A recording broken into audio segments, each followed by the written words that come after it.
எனது பணிவான வணக்கம். நான் காலம் பொன்னானது என்னும் தலைப்பில் பேச வந்துள்ளேன்.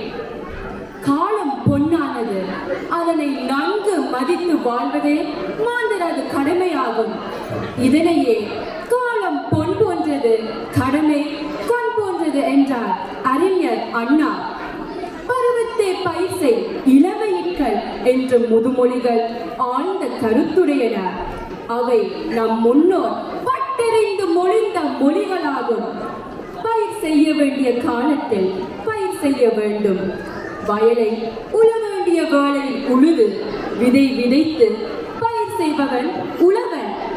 அவன் பயிர் செய்ய வேண்டிய காலத்தை விட்டுவிட்டு பின்னர் அறுவடை நிகழ வேண்டிய வேளையில் பயிர் செய்ய முற்பட்டால் என்ன விளையும்?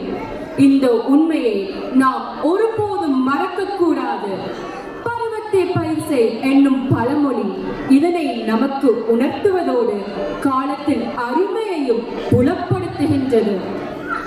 நாம் ஆற்றலோடு காலமும் அறிந்து செய்தால் செய்வதற்கு அரிய செயல் என எதுவும் இல்லை என்பது வள்ளுவர் வாக்காகும். ஞானம் கருதினும் கைகூடும், காலம் கருதி இடத்தார் செயல் என்பது திருக்குறள். உரிய காலத்தையும் இடத்தையும் ஆய்ந்தறிந்து செயல்பட்டால் உலகம் நமது உள்ளங்கையில் அடங்கிவிடும். உலகத்தை பொன்னென மறித்து மறையறை செய்து வாழும் வாழ்வே உன்னத வாழ்வாகும். வையத்துள் வாழ்வாங்கு வாழும் வழியும் இதுவே ஆகும். உலகின் பெரும்பாலான நிகழ்வுகள் யாவும் வரையறுத்து செய்யப்படுகின்றன. எனவே காலத்தை பொன் போல் பேண அனைவரும் முற்பட வேண்டும். ஒவ்வொருவரும் காலத்தின் அருமையை உணர்ந்து தமது செயல்களை செய்திட வேண்டும். காலத்தின் அருமையை உணர்வோம், கடமை செய்வோம். நன்றி, வணக்கம்.